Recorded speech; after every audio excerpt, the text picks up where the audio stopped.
Boa tarde. Hoje, quinta-feira, 4 de setembro de 2014, o RN Acontece está começando na tela da Band. Moradores de bairro da capital reclamam da falta d'água. Usuários do aeroporto de São Gonçalo do Amarante já podem pedir devolução da taxa de embarque. Autoridades do sistema penitenciário apontam 15 responsáveis por greve de fome entre os presos. O secretário de Segurança Pública e Defesa Social, Eliezer Girão, é o entrevistado desta quinta-feira. Agora no RN Acontece.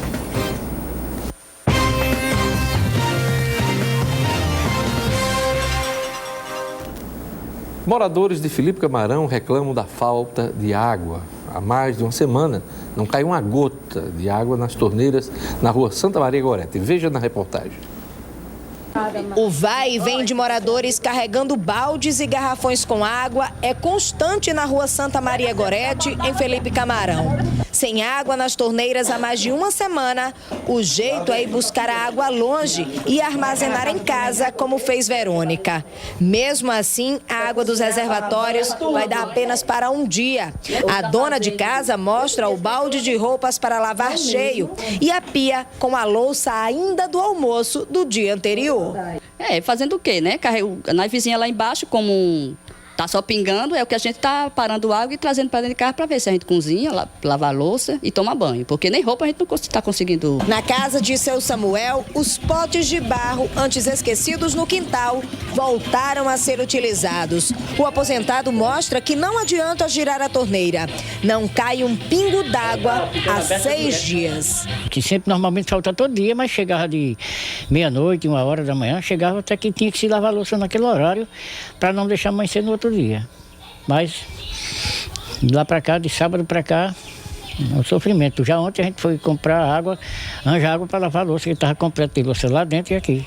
É graças à ajuda de vizinhos que os moradores da rua Santa Maria Gorete estão conseguindo água. Mesmo assim, onde tem, o volume é pequeno. A água sai fraquinha da torneira. Agora papel todo mês chega. Conta não falta. Agora a água que é bom. É lamentável, o papel realmente não falta, falta água. Jacques Pinheiro, chefe da unidade de água da Regional Natal Sul, que atende aquela região, informou que um equipamento do tipo Boster, utilizado para bombear água, apresentou falhas. A equipe de técnicos da CAERN está no bairro trabalhando para resolver este problema. A previsão é que hoje à noite o abastecimento volte a funcionar normalmente. Usuários do aeroporto de São Gonçalo do Amarante já podem pedir a devolução da taxa de embarque. Tem direito a receber a taxa os passageiros que embarcaram pelo terminal entre 31 de maio e 31 de agosto de 2014. A devolução da taxa de embarque no aeroporto de São Gonçalo do Amarante é uma determinação da Agência Nacional de Aviação Civil, que após uma denúncia do Ministério Público do Rio Grande do Norte no início do mês de julho, entendeu que a cobrança era indevida, já que as obras do aeroporto Aloysio Alves ainda não haviam sido concluídas. Os passageiros deverão solicitar a devolução do valor da taxa de embarque diretamente às companhias aéreas. A partir da data do pedido, as empresas têm até 12 meses para devolver a quantia ao cliente. A Coordenadoria de Administração Penitenciária do Estado do Rio Grande do Norte já reconheceu 15 detentos apontados como parte da facção que lidera a greve de fome. Presidiários de 8 unidades do Rio Grande do Norte realizam desde a última segunda-feira. Os presos já haviam sido transferidos da Penitenciária Estadual de Parnamirim e do presídio Rogério Coutinho Madruga, conhecido como Pavilhão 5, em Alcaçuz, na cadeia pública de Nova Cruz, distante cerca de 100 quilômetros de Natal, nesta quarta-feira. A medida visa deixar os detentos sem comunicação, já que na cidade não há sinal de celular e também não é possível evitar completamente que eles tenham acesso a telefones em outras unidades. Então, esses presos foram transferidos de Alcaçuz e lá do presídio já citado para o presídio de Nova Cruz. As autoridades ainda buscam identificar outros presidiários que possam estar no comando do movimento que chegou ao terceiro dia segundo e já atinge a penitenciária de Alcaçuz, a maior do estado. A cadeia pública e a penitenciária agrícola Dr. Mário Negócio, em Mossoró, a penitenciária estadual do Seridó, em Caicó, o Centro de Detenção Provisória de Ceramirim, a cadeia pública de Natal, além das já citadas penitenciária estadual de Parnamirim e do presídio Rogério Coutinho Madruga. Novas transferências não estão descartadas pelas autoridades. Vamos aos destaques dos jornais locais nesta quinta-feira, 4 de setembro, a Tribuna do Norte. Diz aqui na sua manchete principal: aéreas devolverão taxas ao longo de 12 meses. É o que a gente mostrou agora há pouco no RN Acontece. O Novo Jornal diz aqui na sua manchete principal: caso do juiz de Ceramirim vai parar no Supremo. Pela quarta vez, após seguidas suspeições, o Tribunal de Justiça não julga José Dantas de Lira e decide entregar suposto caso de corrupção aos cuidados do Supremo Tribunal Federal. Eu volto em instantes com a entrevista do secretário de Segurança Pública e Defesa Social, Eliezer Girão.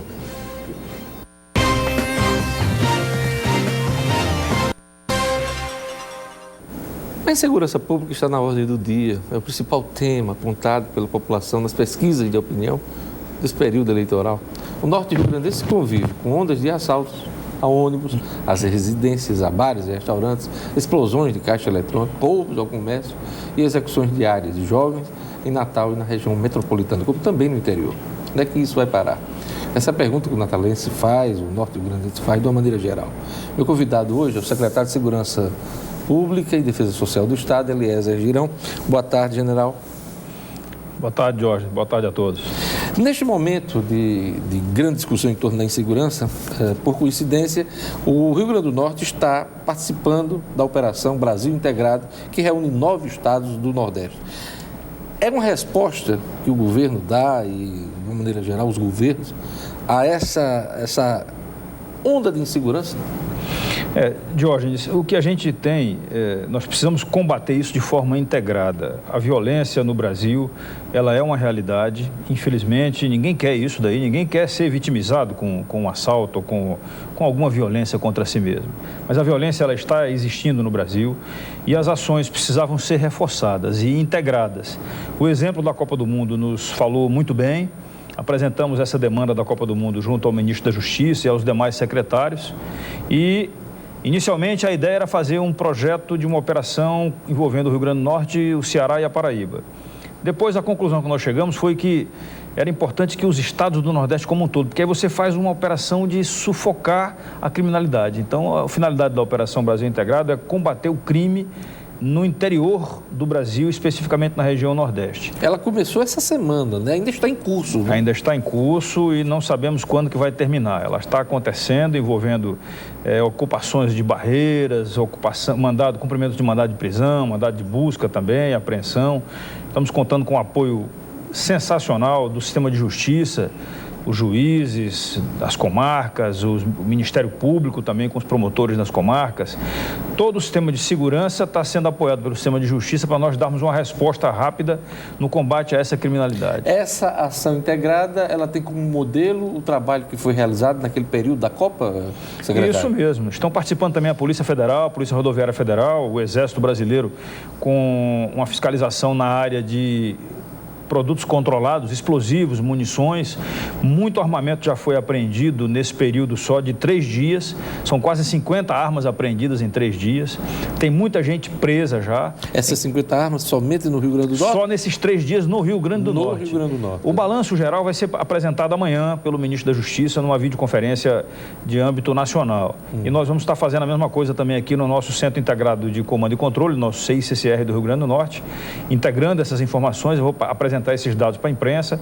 A gente não podia ter divulgado isso antes, é uma operação sigilosa. Ela está acontecendo envolvendo também aqui a região metropolitana, várias ações estão acontecendo aqui também. Aliás, é a primeira vez que o senhor fala a um órgão de imprensa sobre esta operação, né? Isso, exatamente. Nós procuramos nos resguardar para não quebrar o sigilo da operação. E a gente, em função do seu convite, da videoconferência no final da manhã agora acontecido, a gente resolveu vir aqui de imediato para poder dizer que é uma resposta, sim, é um combate à criminalidade. Nós sabemos que são problemas históricos. Nós temos que acabar com isso no Rio Grande do Norte. As pessoas precisam denunciar quem está andando armado, quem está traficando drogas na sua vizinhança. A população pode participar disso sim, porque, como diz a Constituição, é dever do Estado, mas a responsabilidade é de todos. Então a gente tem que agir de forma conjunta e eu acredito muito que a população pode nos ajudar mais ainda, passando mais informações a respeito. Dentro da operação Nordeste Brasil Integrado, né, que nesse momento o foco é o Nordeste, todos os crimes estão sendo investigados, todos os crimes hoje cotidianos? Isso, interessante, você ter uma ideia, nós sabíamos que existiam algumas regiões no Nordeste que tinham armeiros, né, fabricantes de armas. E agora, diante de ontem para ontem, foi feita uma prisão de um cidadão em Mossoró, um grande fabricante de armas caseiras. Em Mossoró? Em Mossoró. Então, a gente precisa atuar nesse sentido, precisamos, se você desconfiar, passe a informação para nós. Muita gente está ficando drogas. Eu ontem mesmo entrevistei um cara que tinha acabado de ser preso numa certa cidade do interior e foi preso num mandado de busca com um revólver 38. Não, porque minha mãe cuida de mim, eu cuido dela e eu só estava com essa arma para me defender. Mas, na verdade, o cara estava traficando drogas. Os senhores também estão investigando até pessoas que trabalham em pedreiras. Por quê? Isso, porque, infelizmente, a circulação de bananas de dinamite, ela acontece de forma legalizada. O Exército autoriza a venda, né, e a compra e depois tem que fazer a fiscalização daquele material, como é que ele está armazenado e se o controle está correspondendo à planilha de utilização na pedreira. E são essas bananas de dinamite que são usadas nas explosões de caixas eletrônicas. Exatamente isso. Semana passada roubaram 350 quilos de dinamite lá em Alagoas. Esse reflexo aí acaba gerando aqui, porque eles revendem entre eles, é um valor absurdo, uma banana de dinamite dessa daí explode um caixa eletrônico, como aconteceu hoje de manhã. Na semana passada, aliás, essa semana, numa das fábricas aqui da região metropolitana também foi alvo da ação desses bandidos usando bananas de dinamite. Essa hoje madrugada de novo aconteceu uma outra explosão, agora num caixa do Bradesco, uma cidade aqui, acho que é Nova Cruz, aqui a 90 quilômetros aqui de Natal. Região metropolitana Infelizmente, nós temos chamado as empresas, as agências bancárias, essas empresas que trabalham com finanças, e esse pessoal, eles precisam reagir um pouco mais. Nós estamos cobrando agora ao ministro da Justiça que faça isso junto à FEBRABAN, que é a Federação dos Bancos do Brasil, para que as agências sejam obrigadas a colocar vigilantes, a contratar segurança para esses bens que eles guardam lá dentro, colocar vídeo monitoramento também, porque hoje o que acontece é isso, exatamente isso daí. Você tem uma pessoa trabalhando, é um profissional trabalhando, é até alguma coisa talvez que a Justiça do Trabalho tem que avaliar também. Dentro da agência, o profissional está trabalhando, não tem ninguém dando segurança para ele e não tem nem câmera de monitoramento, não tem nada. E acaba que isso daí gera um reflexo em cima de quem? Em cima da segurança pública. A culpa cai em cima de quem? Cai em cima do secretário de segurança, que não está fazendo isso, não está fazendo aquilo. E o que é que os bancos dizem aos órgãos de segurança? Os bancos argumentam que a despesa que eles têm para fazer a prevenção do roubo eletrônico é muito maior.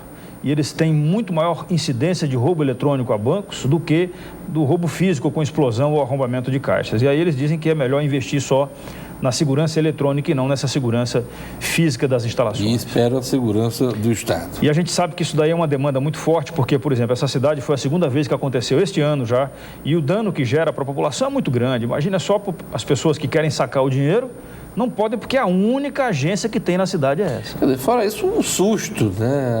A operação, às vezes, inclusive com vítimas, né? Tem ocorrido assim, isso. Alguns casos, né? E o trauma que gera na população de maneira geral, e é claro, a primeira coisa que aparece é a insegurança no Estado. A operação Brasil Integrado, ela, neste momento, está cobrindo uma área de 110 quilômetros de divisas, é isso?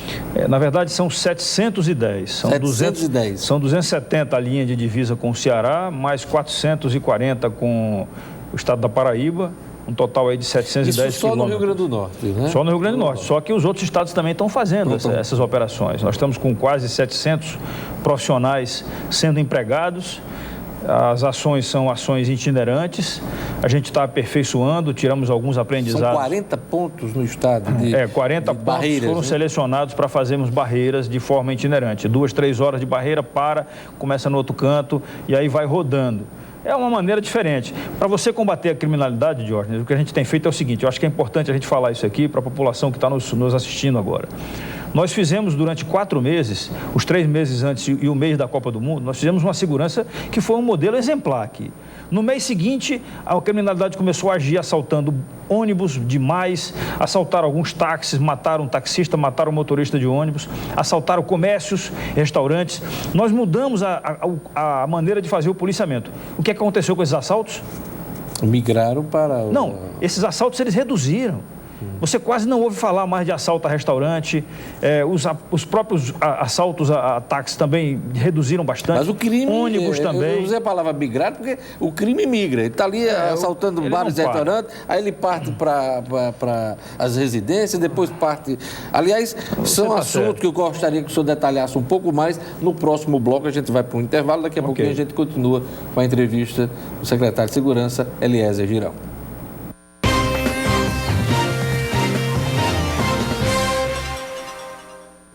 Estamos de volta com a entrevista do secretário de Segurança, Eliezer Girão. Secretário, a gente estava falando das ondas de crime em Natal. Tivemos a dos ônibus, bares e restaurantes, logo em seguida a Copa, as residências, os assaltos no trânsito, enfim.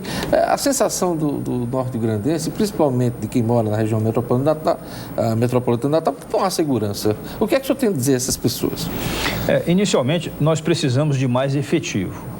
Então, o que a gente tem falado aqui assim, é que nós precisamos de ação, efetivamente. Nós precisamos contratar mais efetivo para as polícias.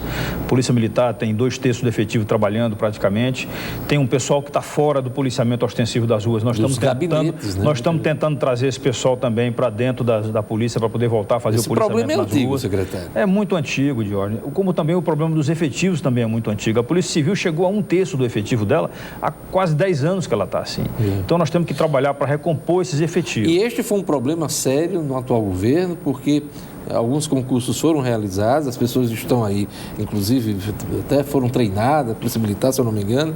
Houve uma cobrança durante todos esses anos para a contratação de 800 policiais militares e também a convocação de policiais civis. Os policiais civis chegaram até a ser convocados aí gradativamente. Tem uma decisão judicial já em cima dos policiais civis, nós já estamos cumprindo a decisão judicial e estamos equacionando para ver como é que conseguimos começar a fazer esse curso. E no caso dos 800 policiais militares? Eu me pronunciei a favor já sobre isso daí, já conversamos com a equipe de governo, isso daí está na justiça. A gente precisa de um posicionamento, uma definição da justiça. Por quê? Qual o problema na justiça? Só para lembrar o nosso telespectador. É que parece que o concurso já teria expirado. Alguma coisa em relação a isso daí só, entendeu? Não teria validade. Se dependesse do secretário, eles sabem disso daí, porque eu já falei com eles pessoalmente. Eu gostaria chamando para eles começarem a trabalhar amanhã. O problema financeiro, porque isso foi alegado o tempo todo também, mas o que a questão financeira. Jorge, o que nós estamos discutindo, da responsabilidade fiscal, Nós estamos discutindo o seguinte, a própria lei de responsabilidade fiscal, ela exime a parte da segurança. A segurança tem que ficar fora desse entendimento da lei de responsabilidade fiscal. Existem divergências quanto a isso daí. A gente teve uma reunião com a equipe de governo, a governadora chamou, a equipe teve uma discordância em relação a isso daí, nós fizemos uma consulta ao Tribunal de Contas, estamos esperando uma resposta em relação à primeira consulta e outras consultas podem surgir a respeito disso. Mas esse foi um dos grandes argumentos para não contratar esse pessoal. Além dessa questão do imbróglio jurídico, tinha também essa questão financeira. Pois é. E isso é questionável hoje. O Estado hoje está tendo dificuldade de pagar a folha em dia. A gente sabe disso. Desde o ano passado. Não é, pois é, não é uma... Isso é uma coisa que outros estados também estão enfrentando isso daí. Tem uma caracterizada redução do fundo de participação e a gente precisa que o governo federal aumente mais a capacidade do estado de se autossustentar também. O estado tem que procurar gerar mais receitas também, diminuir a despesa sempre, mas gerar mais respeito. Agora, diminuir a despesa, você não pode diminuir a despesa não contratando mais policiais para atender a necessidade mínima. Tem alguns municípios que eu andei agora esse final de semana, tem município que tem um policial. Não, você não consegue fazer policiamento com um policial somente, tá certo? Então, é uma conjunção de fatores. Agora, é importante que a população saiba o seguinte, os nossos números de hoje já demonstram, a população já está sentindo isso aí também. Os homicídios reduziram sensivelmente, os assaltos também reduziram sensivelmente, já está há muito tempo que a gente não tem um assalto a um restaurante, a um bar.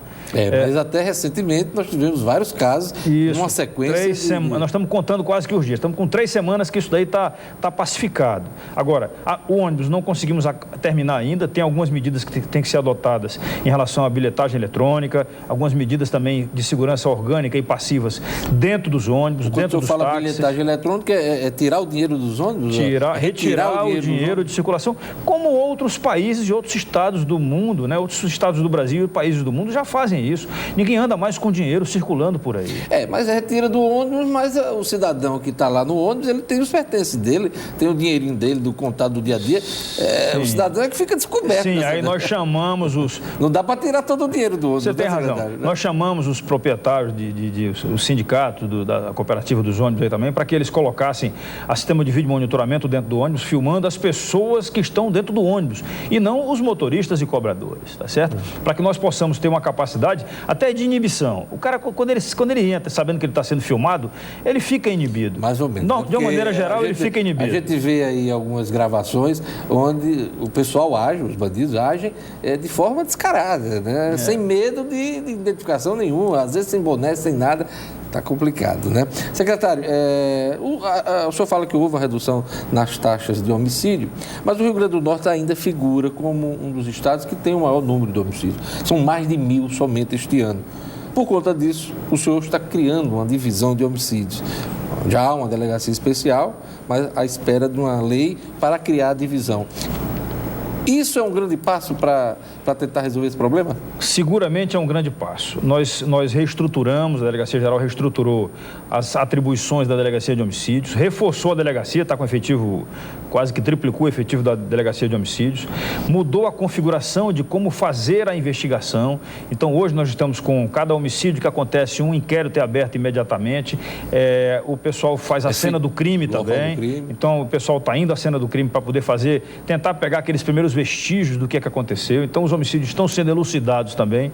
Mas nós também adotamos uma medida muito forte. Nós mudamos a maneira de fazer o policiamento ostensivo nas ruas. A Polícia Militar foi chamada, os comandantes de batalhão receberam determinação do comandante da polícia para refazer o planejamento do policiamento ostensivo. Estamos com mais policiais na rua, estamos usando efetivos da ROCAM, do Choque, do BOP, fazendo a investigação acontecer. Com isso, nós estamos prendendo o traficante de drogas, prendendo pessoas que estão andando armadas por aí, que são potenciais homicidas, tá certo? E também atuando em cima dos receptadores e dos que praticam assaltos, prendendo aquele pessoal que estava fazendo assaltos. Então, com isso, você faz ação conjunta.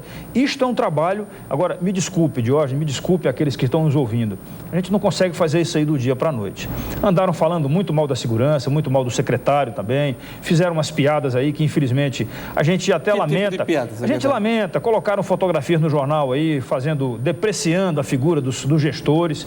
A gente lamenta isso daí, não vamos parar de trabalhar, mas exigimos respeito. Do mesmo jeito que eu cobro o trabalho dos nossos profissionais, a gente procura criar os meios melhores para eles poderem fazer. Eu acho que a população sabe muito bem disso, a gente tem que ser respeitado, nós estamos trabalhando. Secretário, nesse momento final da entrevista, eu sei que não é exatamente a sua área, mas, claro, o senhor faz parte da segurança pública e deve estar acompanhando esse movimento nos presídios de greve de fome e da ação de uma facção criminosa.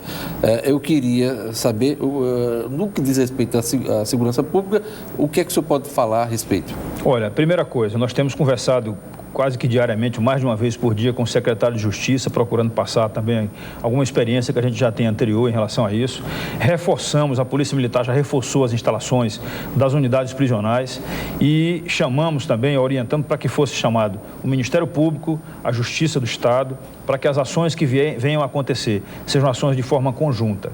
O cidadão que está preso, de uma maneira geral, quase 90% deles ali, o que eles querem é cumprir o tempo deles na cadeia e voltar para a cidade, voltar para as ruas, voltar para a sua família. Aquela pequena quantidade que está querendo causar problema, querendo fazer arruaça, esse daí tem que ser tratado conforme a lei. Qual é a facção? O senhor tem... Não, é melhor. O trabalho de investigação da inteligência está sendo montado, a gente está reforçando o trabalho para criar dentro da Secretaria de Justiça um núcleo realmente de inteligência associado, integrado ao nosso Centro de Inteligência do Estado, e com isso a gente vai conseguir dar mais respostas em relação a isso daí. É isso aí. Eu queria agradecer a presença do secretário Eliezer Girão aqui no nosso programa. Secretário, muito obrigado e boa sorte, bom trabalho. Muito obrigado a todos e vamos trabalhar e vamos confiar. É isso aí. O RN Acontece ficando por aqui. Assista a reprise do programa logo mais no portal No Minuto. Obrigado pela audiência. Vocês vão ficar com a programação da Band. Eu volto amanhã.